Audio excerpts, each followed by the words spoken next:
ونبينا صلى الله عليه وسلم حذر من الفتن، وحذر من أخذ الناس بأسبابه، وسد الذرائع لكل فتنة.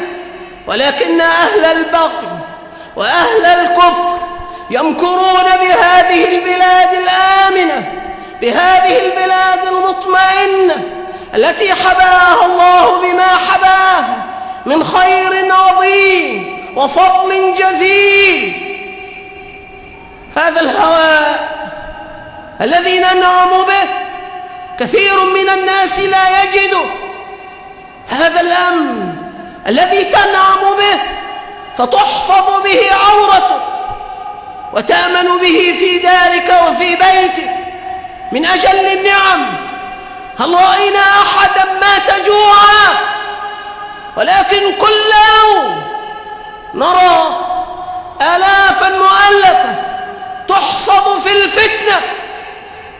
يقتل المسلم أخاه، يقتل المسلم المسلمة، من أجل ماذا؟